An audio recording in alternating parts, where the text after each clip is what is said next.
You already knew something was wrong.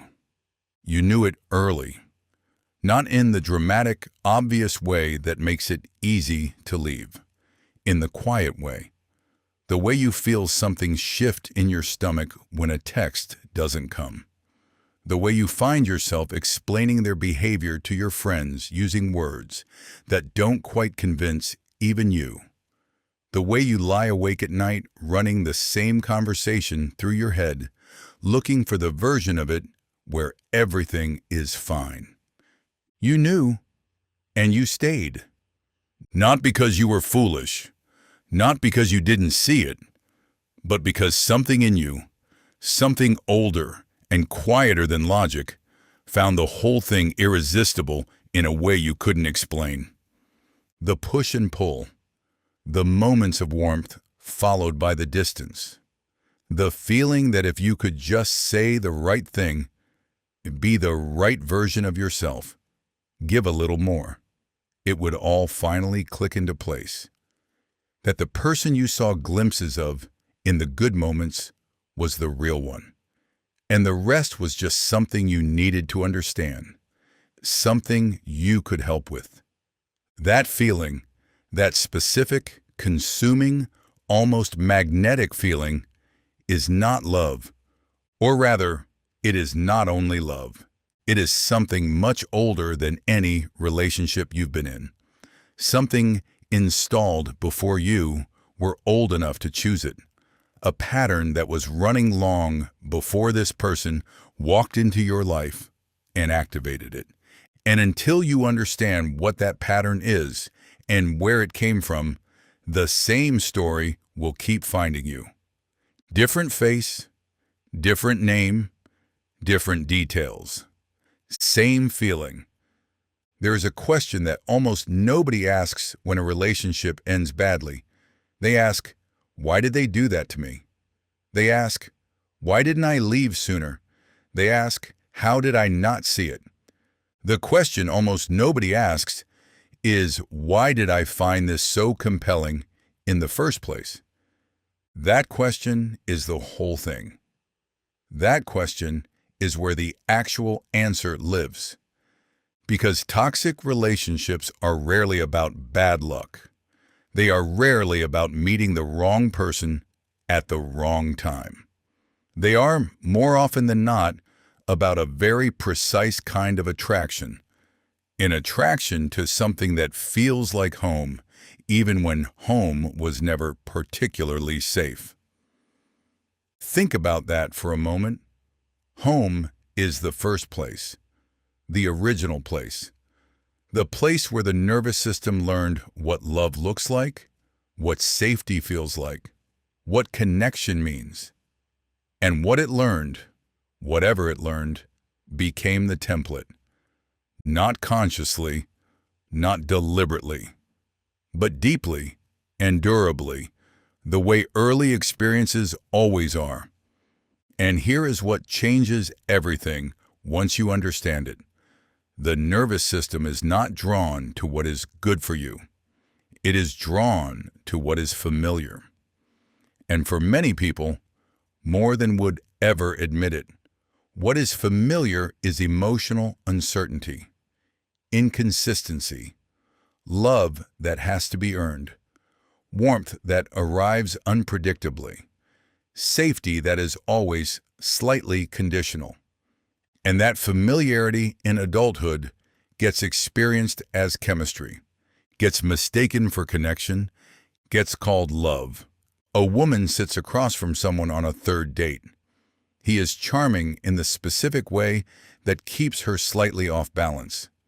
He says something warm and then retreats slightly. He looks at her like she is fascinating and then checks his phone.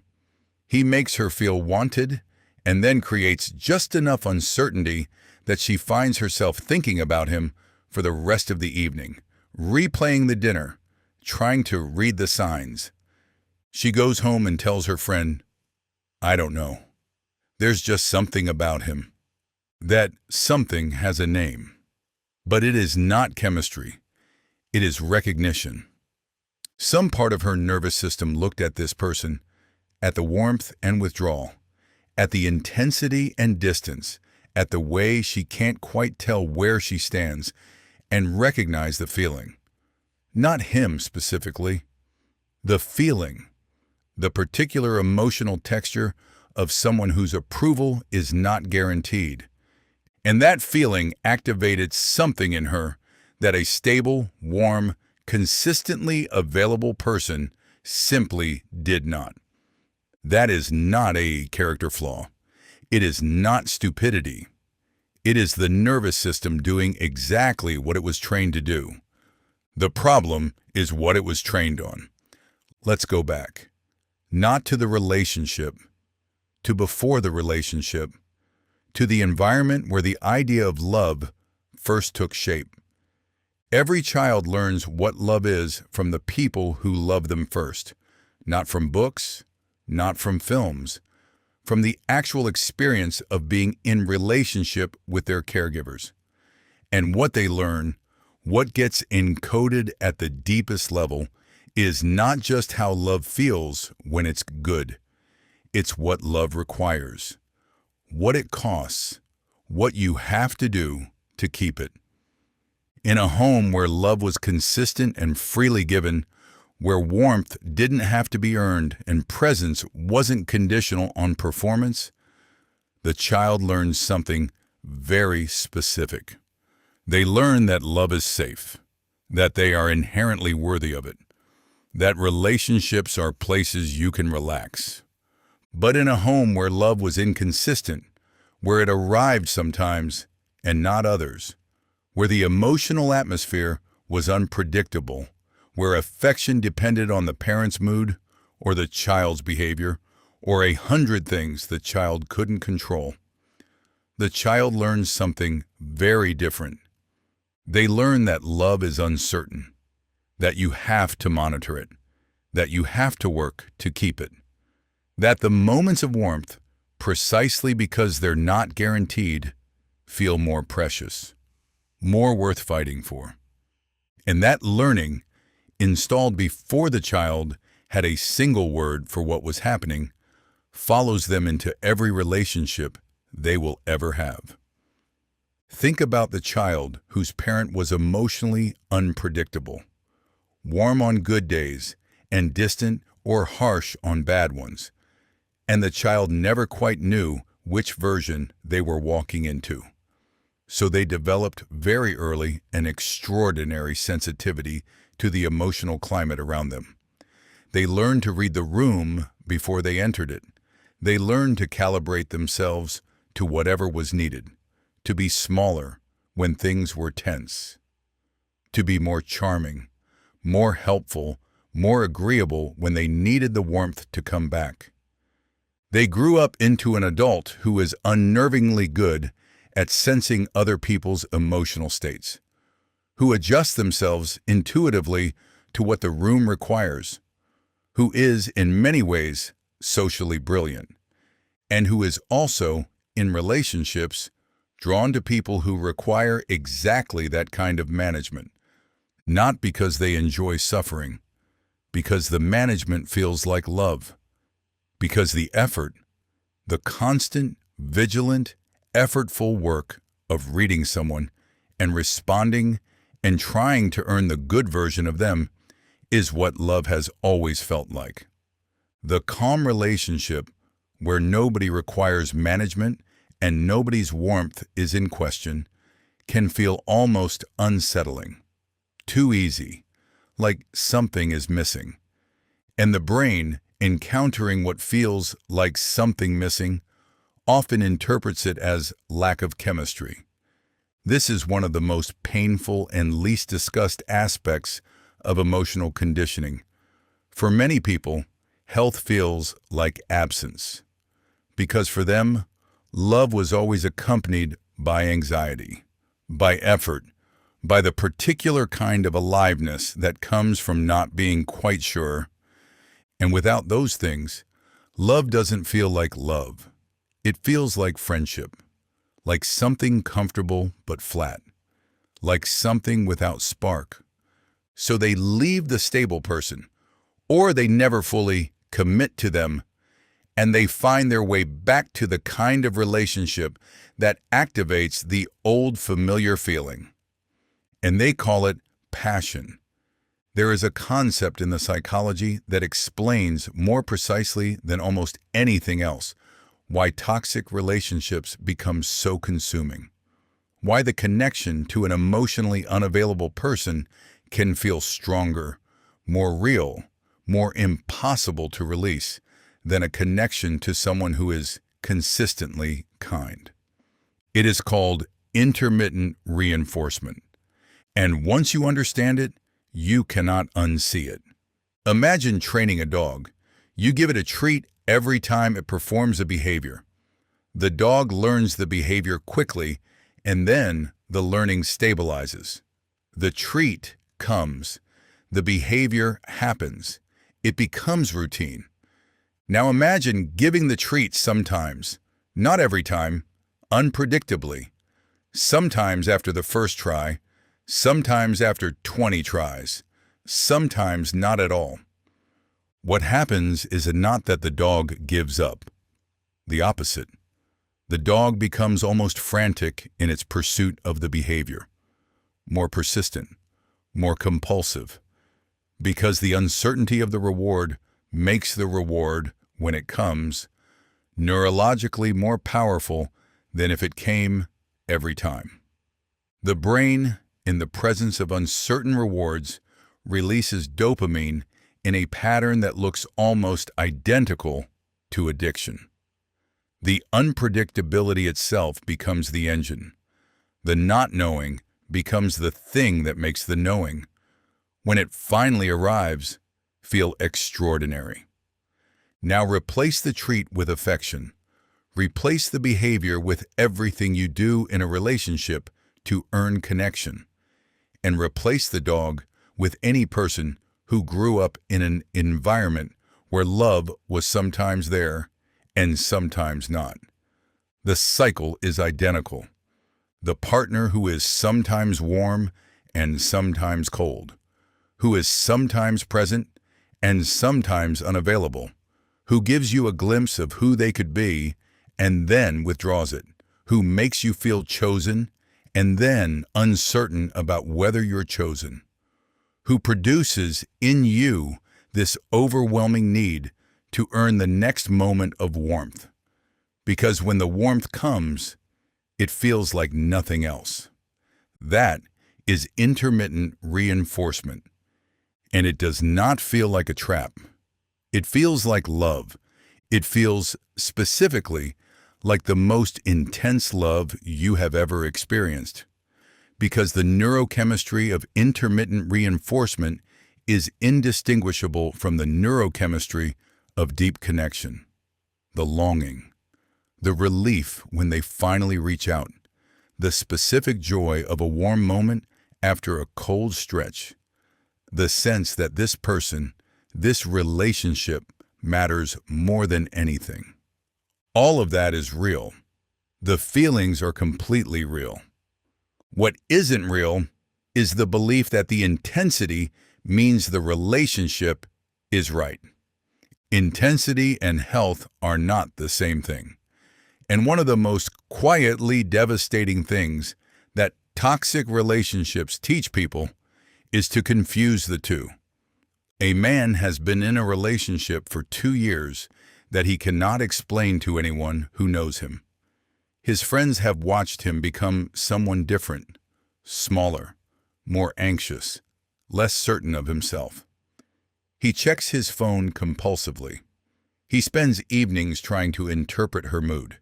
He rearranges his behavior constantly based on how she seems to be feeling. He walks on a surface that is never entirely stable. And he cannot leave. Not because he doesn't see it. He sees it. He has seen it for a year. But every time he gets close to the edge, something shifts. She says something that reminds him of the early months. She reaches for him in a way that makes everything feel like it might actually be fine. And he stays. And in staying, he tells himself that this is what love is. That love is complicated. that love requires work, that the intensity of what he feels, the consuming, can't think about anything else quality of it, must mean something important. It does mean something, just not what he thinks. It means his nervous system has been activated by a familiar pattern, and it is doing what nervous systems do when a familiar pattern is threatened, fighting to maintain it. The leaving, which would involve tolerating the loss of something that, even in its pain, felt like connection, is neurologically more difficult than staying, even staying in something that is hurting him. This is not weakness. This is neuroscience. This is the brain protecting what it recognizes, even when what it recognizes is damaging it. Now, here is the thing that makes all of this so complicated, so genuinely difficult to see from inside. The feelings are real. Say it again. The feelings are completely, entirely real. The love is real. The connection is real. The hope is real. The pain is real. None of it is imagined or exaggerated or performed. When someone is consumed by a toxic relationship, they are not being irrational. They are responding to a genuine experience with genuine emotion. What is not real is the story they tell themselves about what those feelings mean. The story says, "I feel this strongly. Therefore, this person is the right one for me. This relationship must be worth saving." But the intensity of feeling in a relationship is not determined by the quality of the relationship. It is determined, largely, by how much the relationship activates your nervous system's deepest patterns. And the deeper the activation, the more familiar the dynamics, the stronger the feeling. Which means, the most emotionally activating relationships are often the ones that most closely mirror the emotional environment where you first learned what love was. And for people who grew up around emotional instability, that means the most activating relationships are often the most unstable ones. Think about what this means. The person who is most capable of making you feel deeply, intensely, overwhelmingly in love may be the person who is least capable of giving you a healthy one. Not because love doesn't exist in those dynamics, but because the love is tangled up with the pattern. And the pattern is not about them. It was never about them. A woman has left this relationship 4 times. Each time she has her reasons. Clear, legitimate, well-articulated reasons. And each time, something happens. A message, a moment, something that seems like evidence that he has changed, or that she has misread things, or that the version of him she falls in love with is the real one, and everything else is circumstantial, and she goes back. And within weeks, the dynamic reasserts itself. The same patterns, the same distance, the same moments of warmth that keep the hope alive. Her friends have stopped having opinions. They watch in a way that looks like judgment, but is actually a particular kind of helpless love. They don't understand why she keeps going back. She doesn't fully understand either. But here is what is happening, beneath the surface of all of it. She is not going back to him. She is going back to the hope.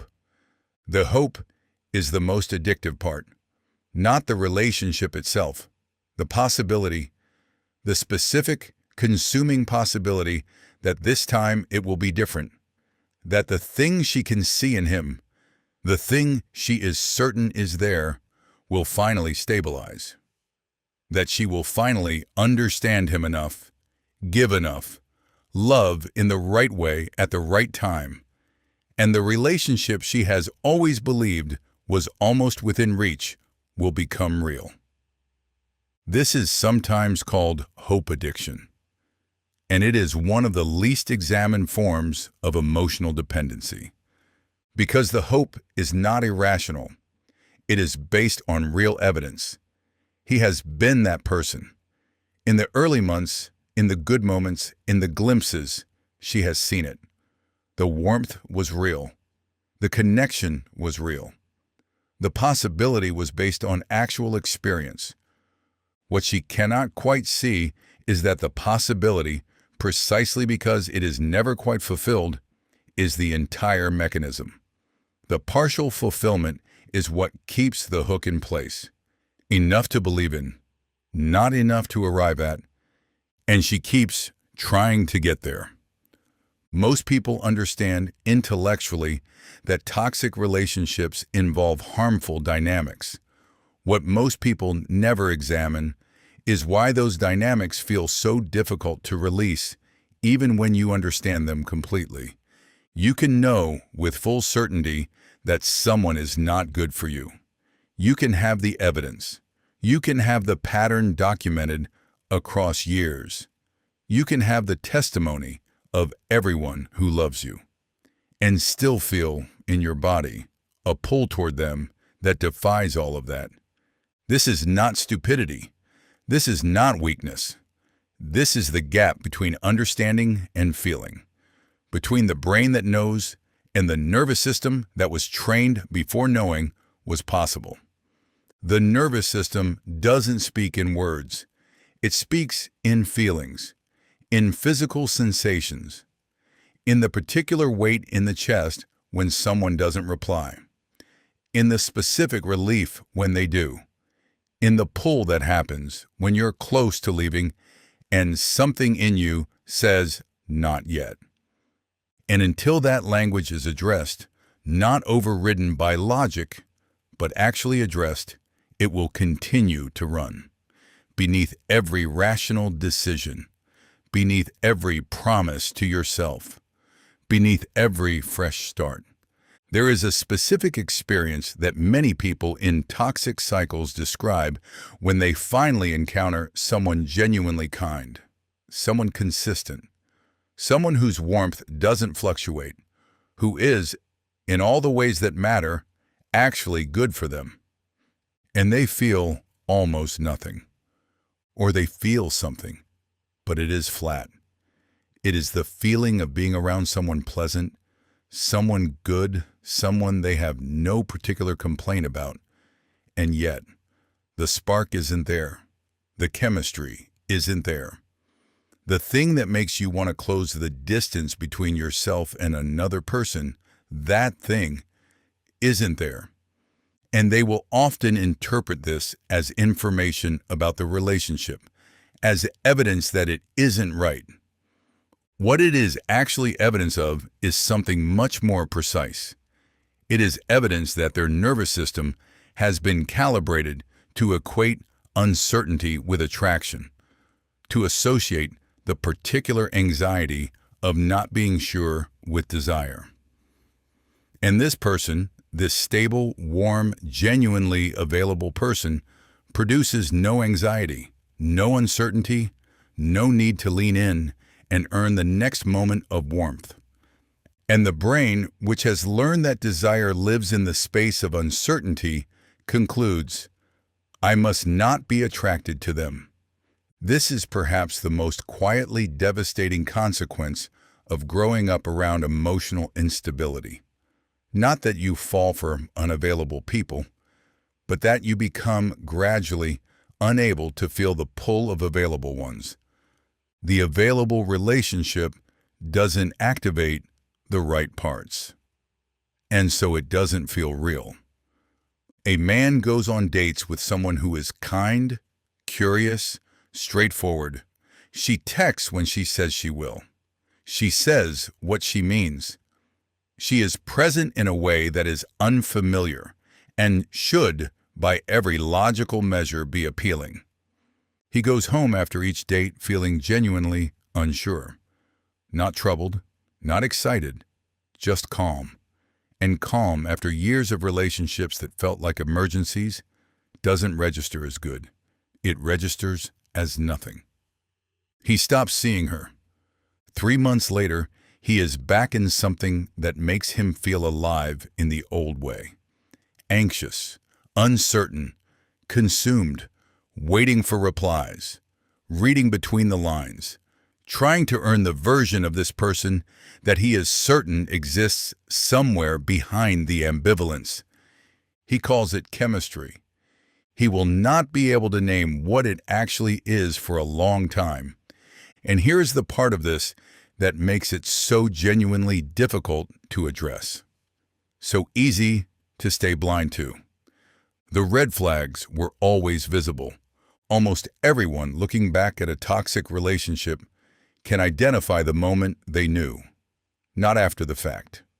During the moment, sometimes very early, when something in them registered that something was not quite right. A comment that landed strangely. A reaction that was slightly off.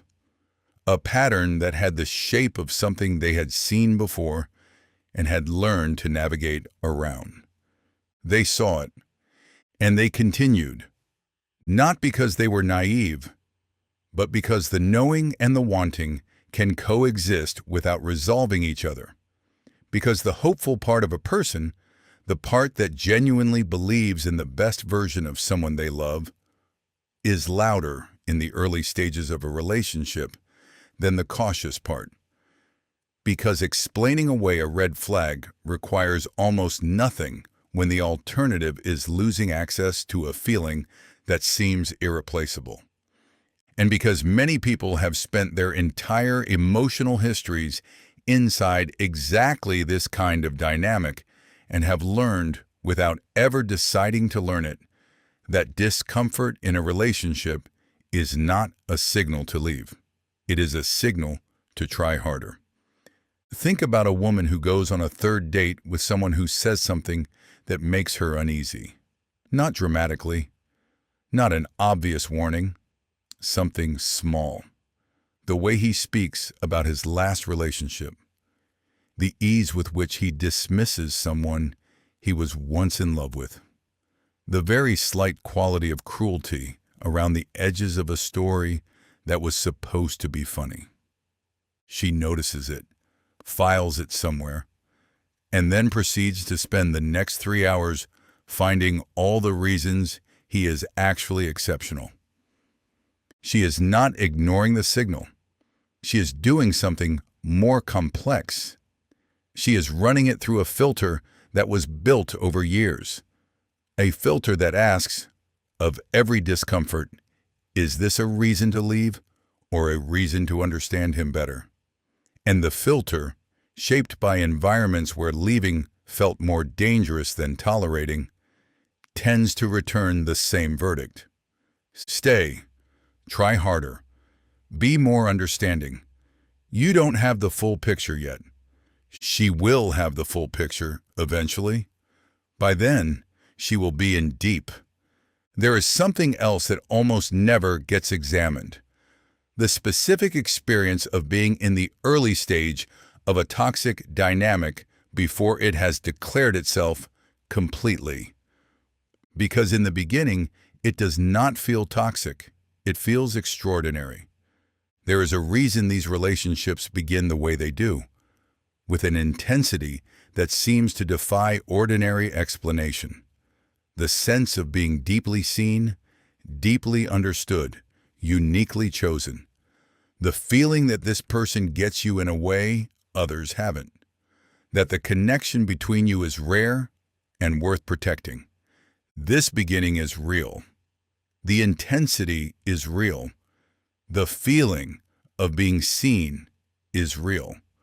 What is not yet visible is the architecture underneath it, the way that intensity is being produced, whether it is coming from genuine intimacy or from something else, from the particular skill some people have of making others feel chosen in the early stages before the actual dynamic reveals itself, from the nervous system's recognition of a familiar pattern and its flood of response to that recognition.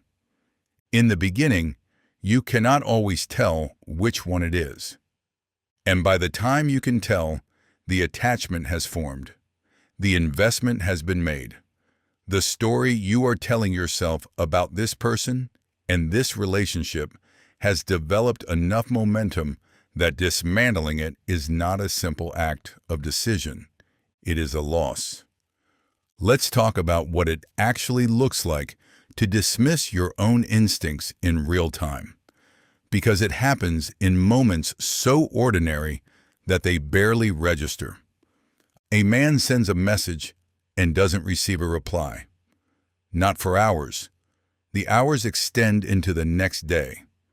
And in that silence, something in him begins to move. Not logic, something older. A quiet but insistent anxiety that starts at the edge of awareness and gradually becomes the thing he is most aware of. He tells himself it is fine, that people are busy, that this is not a pattern, or if it is a pattern, it has context, or if it has context, that context is legitimate. He constructs, in the absence of information, the most generous possible interpretation. And he believes it, genuinely, because the alternative, that the silence means what his gut knows it means, is too destabilizing to sit with. What he is doing in that quiet construction of the charitable interpretation is not being rational.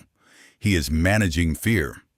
The mind, in service of the heart's hope, is remarkably creative. It can build a case for almost anything. And in a relationship where something is wrong, it builds the case every day. Sometimes multiple times a day. Until the person inside the relationship genuinely cannot tell the difference between what they believe and what they need to believe. A woman is at dinner with friends. She has been in her relationship for 18 months. Her friends have observed things she has not shared with them, and some things she has. And there is a consensus forming among them that they have not yet fully articulated to her. At dinner, she talks about him. She talks about the difficult week they just had. And as she speaks, she watches their faces, and she knows that they are listening carefully and saying supportive things, and that underneath the support is a question they are not asking. She takes another drink and makes the story funnier. She finds the angle that makes it a story about them being complicated rather than a story about her being in something damaging. She makes them laugh. She goes home and cries alone in her car for 10 minutes before going inside. She is not stupid. She knows what they think. She knows, on some level, that they are not wrong. But knowing and acting on knowing are separated by a distance that, from inside the attachment, can feel completely uncrossable. Now let's go deeper. Beneath the attraction patterns, beneath the chemistry confusion, beneath even the childhood conditioning, let's talk about what people are actually looking for in toxic relationships. Because it is almost never what it looks like. It is not drama. Nobody actually wants drama. It is not suffering. Nobody chooses suffering as an end in itself. What people are looking for in almost every toxic dynamic that repeats itself is resolution. Resolution of something that was never resolved. An old emotional question about their worth, about whether they are lovable, about whether someone who is difficult to please can ever be won over, that was left open in childhood and is still, somehow, seeking a conclusion. And the unavailable partner, the withholding partner, the partner whose warmth is conditional and unpredictable, they represent, in the unconscious emotional logic that drives these things, a chance to finally get it right. If I can make this person love me, fully, consistently, the way I need, then maybe I can resolve the thing that has been open since I was 7 years old. Not consciously, Nobody sits with this thought deliberately, but it runs underneath everything. The pursuing and trying and staying too long. The belief that just a little more effort, a little more understanding, a little more of the right kind of love will unlock the relationship that was always almost possible. The partner is not really the partner. They are a stand-in, a proxy, the place where an old story is trying to find a different ending. And it never does, because the person who could give the resolution is not this partner. That person lived in a different house, in a different decade, and is not available to revisit the question.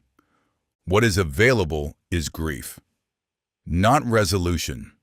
Grief for the love that should have been freely given and wasn't. For the child who adapted and managed and earned and still didn't receive what they needed. For the version of yourself that learned very early that your worth was something to be established rather than something you simply had. That grief is not easy. It is not quick. And it cannot be bypassed through enough good relationships or enough self-awareness or enough understanding of your own patterns. But it is, in the end, the only actual door. And here is what nobody tells you about that door. It does not open because you finally understand the pattern. Understanding the pattern is useful. It is not sufficient. The door opens when the feelings catch up with the understanding. When your body, not just your mind, stops reaching for the familiar. When you encounter the pull of the old dynamic, and you will encounter it, because patterns do not politely disappear once identified, and something in you pauses before following it, just long enough for a different question to arrive. Is this familiar? Or is this right? Those are not the same question. But for a long time, for most people inside these patterns, they feel identical, because familiar in the emotional brain reads as safe, reads as known, reads as home. And the realization that home was not always safe, that what felt like love had costs and conditions and required a continuous performance of yourself, is not a realization you arrive at once. You arrive at it in layers, each layer more uncomfortable than the last, each layer bringing you slightly closer to something real. Think about a man who has done the work, not the performance of the work, the actual uncomfortable, unglamorous work of sitting with his own patterns, of watching himself be drawn to the familiar before choosing differently, of grieving the version of connection he grew up believing was how love actually felt. He is not transformed. He does not feel fixed. He feels most of the time like someone who understands himself slightly better than he used to and still does not always have control over what he is drawn to. But something is different. He pauses now, before following the pull. He pauses long enough to ask the question. And sometimes, not always, but sometimes, the pause is enough. That is not a small thing. That pause is the entire difference between a pattern and a choice. The people most afraid of abandonment often abandon themselves first, before anyone else has the chance. Before the relationship reaches the point where being left is possible, they have already begun to leave themselves, their needs, their limits, their honest reactions, their sense of what is acceptable. They accommodate, they shrink, they become what is needed, and in doing so, they abandon the person they actually are in favor of the version of themselves that might be safe from rejection.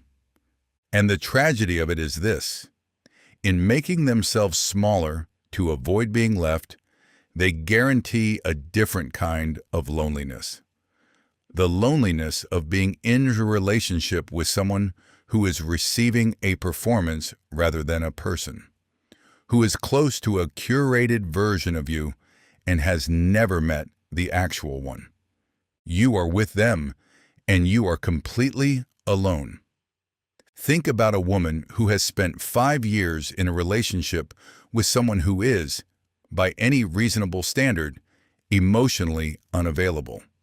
She has never asked for what she actually needs, has never said, with directness and without apology, that she is hurt or scared or not okay, has managed her own emotional experience with extraordinary efficiency, presenting only the parts that feel safe, keeping the complicated, messy, genuinely human parts hidden.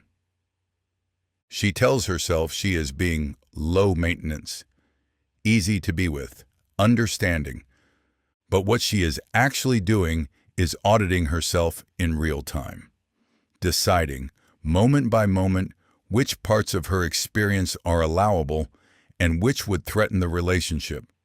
And the parts that are consistently edited out, the needs, the reactions, the honest truths, those parts don't disappear.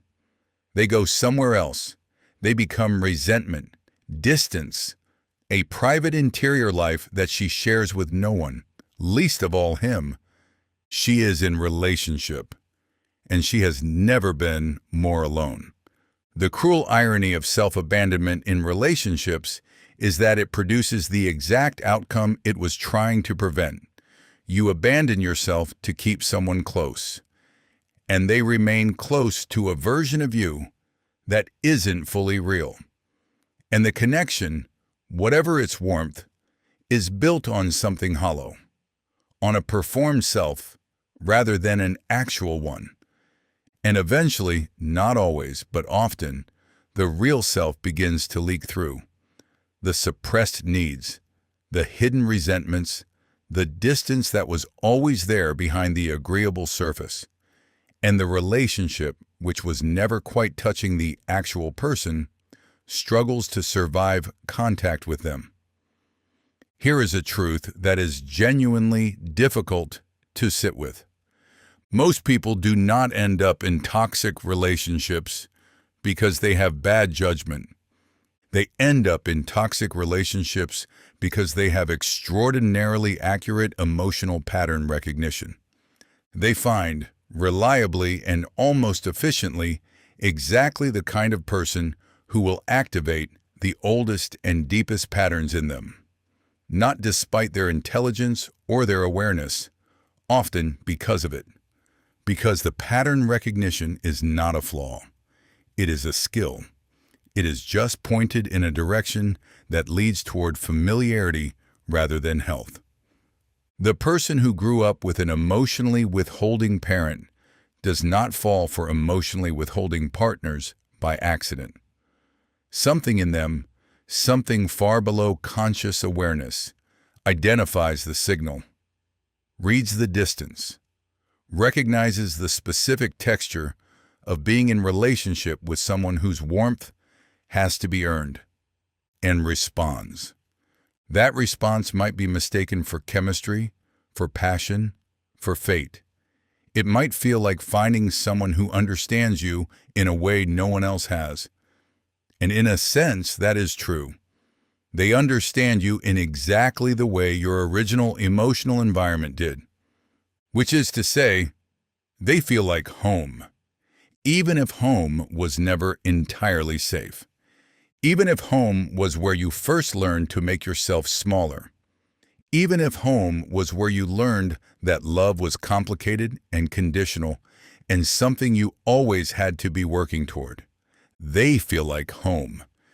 And the feeling of home, regardless of what home actually was, is one of the most powerful forces in human psychology. A young man falls in love quickly. He always has. But the loves he falls into have a pattern to them. They are always slightly out of reach. The women he is most drawn to are the ones who keep him slightly uncertain, who are warm sometimes and distant others, who make him feel chosen and then make him work to feel chosen again. He has been told by multiple people who care about him that he seems to be drawn to unavailable people. He has agreed in the abstract that this is probably true. But in the presence of someone like that, in the actual presence when the dynamic is alive and the feeling is real, the understanding evaporates because the feeling is not abstract. It is immediate and physical and more compelling than any insight about it. He knows the pattern. He cannot stop running it. Not because he doesn't want to, because knowing about a pattern and being free of it are two entirely different things. And the space between those two things is where most people spend years. Let's talk about what happens to your sense of self in a toxic relationship over time. Because this is the cost that gets talked about least. People talk about the obvious damage, the pain, the waste of time, the grief after it ends. Those things are real and they deserve acknowledgement. But there is a quieter cost, a more structural one, something that happens to the internal architecture of a person who has spent months or years in a dynamic that required them to continuously prioritize another person's emotional reality over their own. There is a specific moment, and many people who have been in toxic relationships recognize it immediately when it is described, where you catch a glimpse of yourself from the outside, maybe in a mirror, maybe in the reflection of how your friends look at you, maybe in the sound of your own voice, heard as if from a distance, making excuses for someone who does not deserve them. And in that glimpse, you barely recognize yourself, not because you have changed dramatically, but because the change has been so gradual, so incremental, so quietly accomplished in the service of maintaining something that required your constant compromise, that you didn't notice it happening. You were too busy managing, too focused on the relationship to notice what the relationship was doing to you. A woman looks at photos from 2 years ago. She is in them, laughing. Something about her face in those photos is more open, more present. She cannot name it exactly, but she can feel the difference between the person in the photograph and the person she is now. The person now is more careful, more monitored, more contained. She has not become less, but she has become smaller. And the smallness happens so gradually that she never experienced it as a loss. She experienced it as maturity, as being realistic, as understanding that relationships require compromise. Compromise is real. But what she has been doing is not compromise. It is the sustained, cumulative diminishment of herself in service of something that never quite became what she needed it to be. You begin to lose the ability to trust yourself, not in some dramatic, identifiable moment, slowly, through the accumulated experience of second-guessing your own reactions, of being told directly or through the dynamics of the relationship that your perception was off, that you were too sensitive, that you were reading too much into it, that your needs were too much, that your version of what happened wasn't quite accurate. And at some point, a person who has been told these things enough times, even if they have not been told them explicitly, even if the invalidation was subtle, begins to believe them. They stop trusting their gut, because the gut kept producing reactions that were problematic in the relationship. So they learn to override it, to explain it away, to find a more charitable interpretation. And the gut, unlistened to for long enough, grows quieter. And the person who once had reasonably clear access to their own feelings, their own limits, their own sense of what was right and what wasn't, that person becomes uncertain, confused, reliant increasingly on the other person's version of reality because their own has been made to feel unreliable. This is one of the least visible and most lasting forms of damage that unhealthy relationships produce. Not the heartbreak, not the time lost, but the erosion of self-trust, the quiet, accumulated doubt about your own perceptions. And it does not automatically repair when the relationship ends. The doubt comes with you, into the next thing, into the next conversation, into the experience of trying to figure out whether what you feel is accurate or whether you are, as you have learned to suspect, just being too sensitive. A woman ends a relationship that was, by the end, clearly damaging. She is out now, free in the practical sense, and yet she finds that being out brings its own disorientation. She does not know what she wants. Not because she never knew, but because she spent so long subordinating what she wanted to what was needed in the relationship that the question has lost its clarity. She asks herself, do I actually feel that way? Or is this just a habit? Is this what I believe? Or is this what I learned to believe to survive? She is not broken. She is disoriented. There is a difference. But the disorientation is real, and it does not clear with time alone. It clears with the slow, deliberate practice of listening to herself again, of taking her own reactions seriously, of deciding repeatedly that her version of her experience is allowed to be the primary one.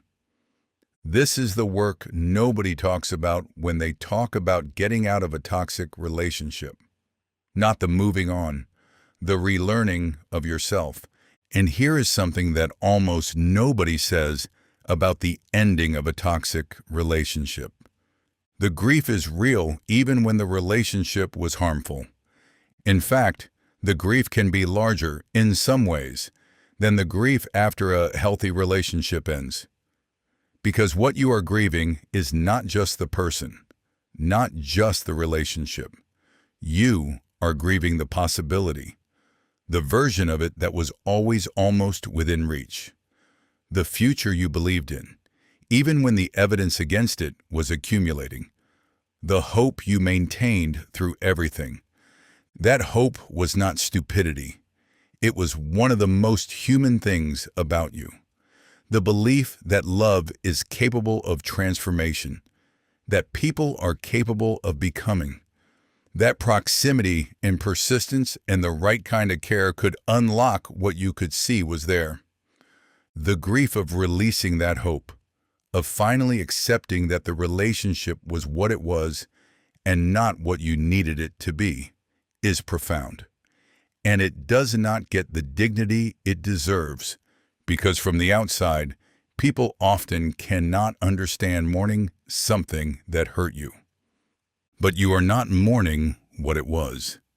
You are mourning what you believed it could become. And that is an entirely legitimate thing to grieve.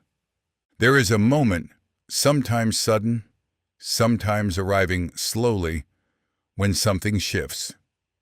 Not always in therapy, not always because of a book or a conversation or a sudden realization. Sometimes it is quieter than that.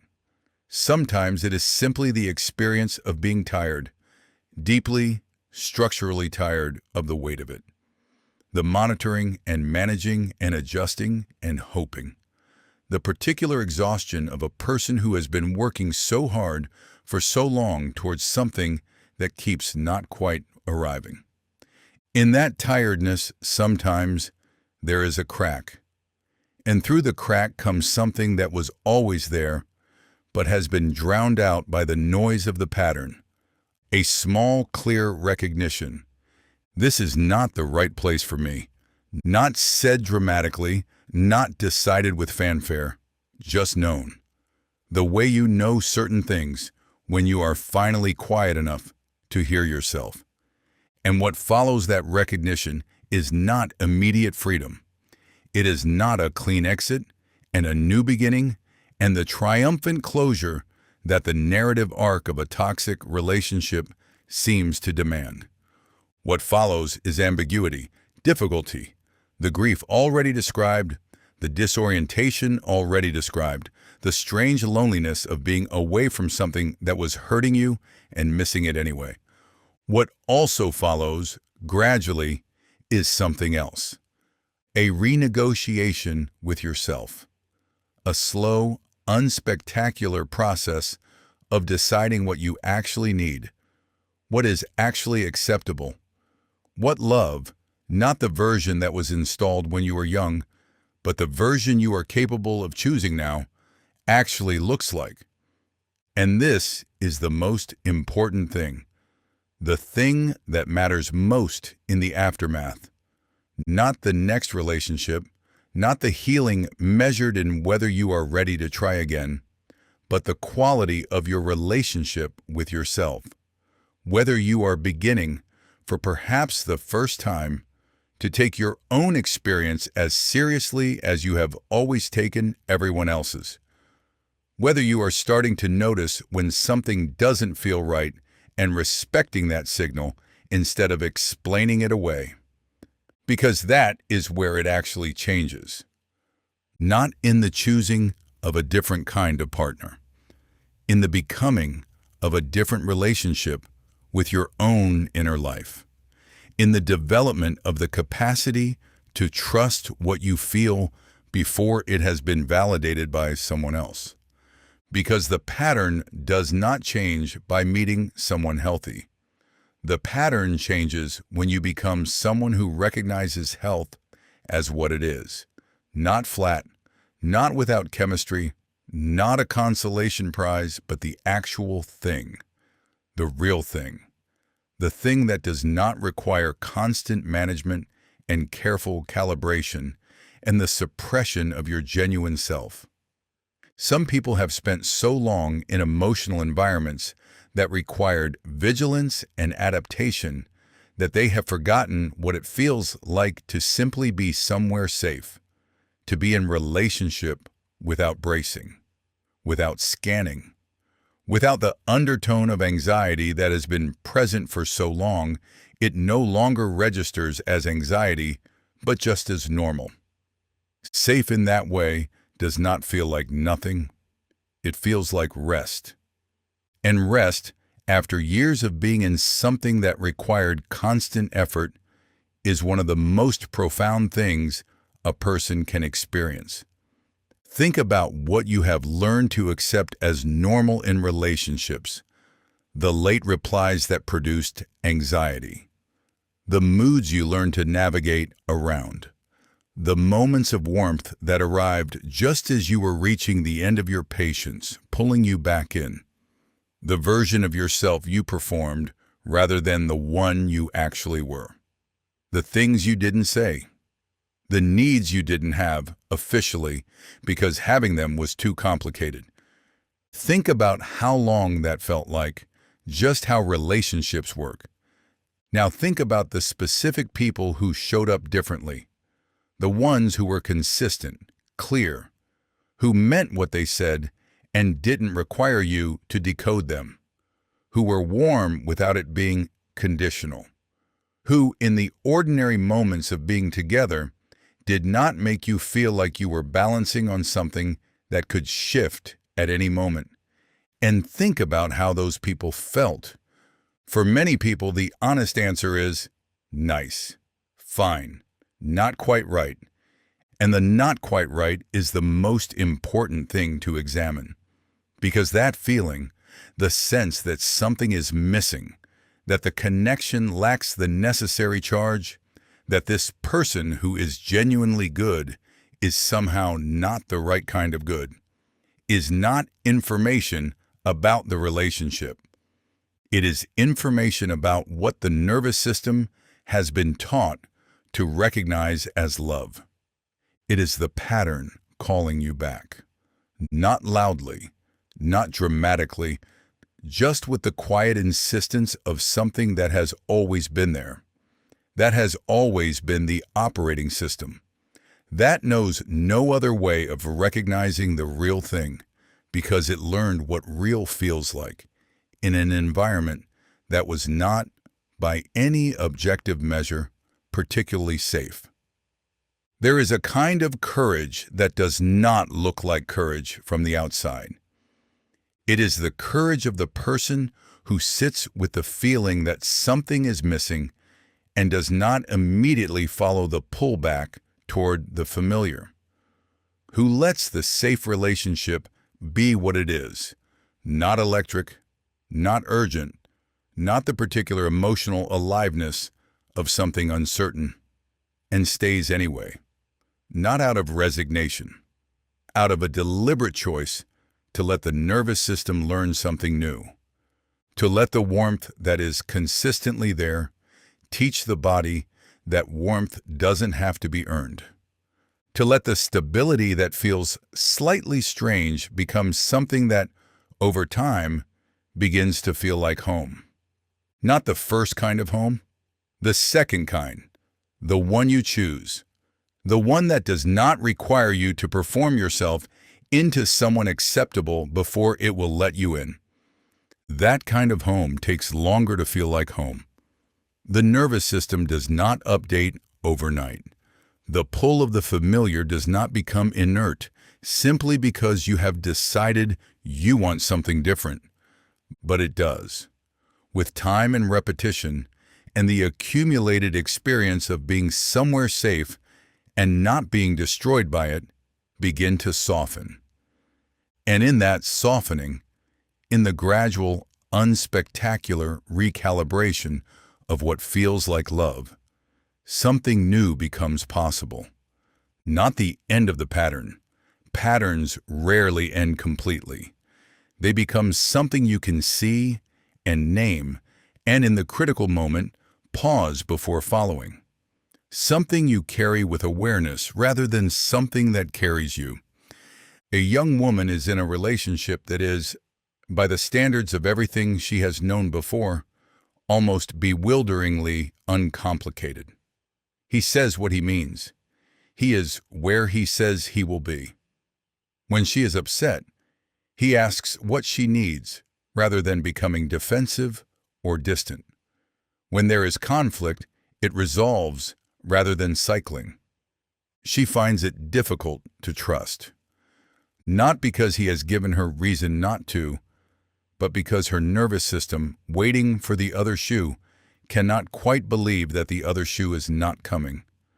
She braces in small ways, prepares for the shift that doesn't arrive, keeps a part of herself held back, just in case. And slowly, not because of any single moment, but because the consistency continues, and the shoe does not drop, and the warmth does not withdraw, she begins tentatively to uncurl.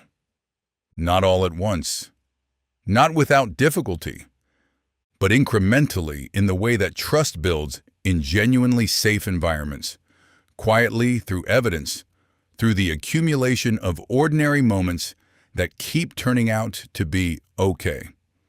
This is the thing nobody talks about. When they talk about breaking patterns, it is not a single decision. It is not a transformation. It is a slow, sometimes boring, sometimes uncomfortable, ultimately profound process of letting reality revise the story you were told about what love is. And it begins not with finding the right person, but with becoming, in small and private ways, more honest with yourself about what you actually need. What has actually been acceptable, what you have been explaining away, and why, and whether the explanation still serves you. It begins with the question you have perhaps never fully allowed yourself to ask. Not why do they keep doing this to me, but why do I keep returning to this feeling? What is it in me that finds this compelling? What is it that mistakes the anxiety of uncertainty for the electricity of connection? What learned this definition of love, and when and from whom? And what would it mean to learn a different one? Those questions are not comfortable. They do not resolve quickly. They do not produce clean answers that lead to clean exits and clean beginnings. But they are the right questions. They are the questions on the other side of which something real is waiting. Some people have spent so long in emotional environments that required vigilance and adaptation that they have forgotten what it feels like to simply be somewhere safe, to be in relationship without bracing, without scanning, without the undertone of anxiety that has been present for so long it no longer registers as anxiety, but just as normal. And when safety finally arrives, real safety, the kind that doesn't require earning, they often don't trust it, because the absence of the familiar texture of uncertainty feels, to the nervous system calibrated on uncertainty, like the absence of something important. Safe does not immediately feel like good. It feels strange, but strange, given time, can become rest. And rest is one of the most transformative things available to a person who has spent years without it. Here is the thing about patterns. They are not destiny. They feel like destiny. They feel, from inside them, like facts about who you are rather than habits of how you were trained. They feel like preferences rather than learned responses. They feel like what love is rather than what love was once in one particular place. But they are patterns, which means they were learned. And what is learned can, with time and honesty and the specific courage of people who are willing to look at themselves clearly, be unlearned. Not replaced, unlearned, revised, made room around. The attraction to familiarity does not disappear. The pull of the old dynamic does not become inert, but it becomes something you can see rather than something that simply runs you. And seeing it, really seeing it, not intellectually but in the moment when it activates, is the beginning of the actual thing.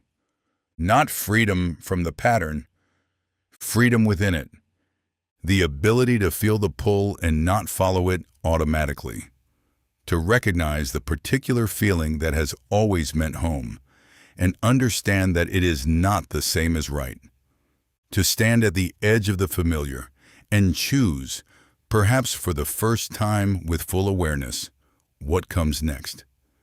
There is something that happens to people who finally stop running the pattern. Not the people who intellectually understand it and still run it. The ones who actually, in their bodies and their choices and the quiet moments of private decision, stop. They become, in ways that are subtle but profound, more themselves. Not a better self, not a healed self in the way that word gets used, just more continuous with themselves, more present in their own life, less performing, less managing, less holding their breath in anticipation of the next piece of evidence about whether they are loved or not. They occupy their own experience differently, more fully, with less of the hovering, waiting, scanning quality that characterize their time in the pattern. And the relationships they move toward, not rushed into, not sought desperately, but move toward with the new and unfamiliar clarity of someone who is beginning to know what they actually need. Those relationships have a different quality. Not perfect. Relationships are never perfect, but present, mutual, built on something that doesn't require constant maintenance because it is not built on uncertainty, because it does not depend on the dopamine of almost having someone. Because the connection is not produced by the chasing, but by the actual being together of two people who are both actually there. That is not a small thing. For someone who has spent years in the alternative, it is an enormous thing. And perhaps the final truth worth holding, the one that is easiest to say and most difficult to fully believe, is this. You were not broken when you fell for the wrong people. You were not weak when you stayed too long. You were not foolish when you believed in what could have been. You were following the oldest map you had. The one drawn before you were old enough to question whether it was accurate. Before you knew there were other maps. Before you understood that the territory had changed, even if the map hadn't. The map was drawn in a home, in an early relationship with people who were doing their own imperfect best, in an environment that taught your nervous system something specific about what love feels like and what it costs and who you need to be to keep it. And you followed it faithfully, with loyalty to something that predates any choice you have ever consciously made. The question now is not whether the map was wrong. The question is whether you are ready to draw a new one. Not all at once, not with a single decision or a single insight or a single ending, but slowly, carefully, with the attention of someone who is finally paying the kind of attention to themselves that they have always paid to everyone else. One honest feeling at a time, one real need expressed rather than suppressed, one moment of standing in the pull of the familiar and choosing with full awareness something different. The pattern is not who you are. It is what you learned, and you are still learning.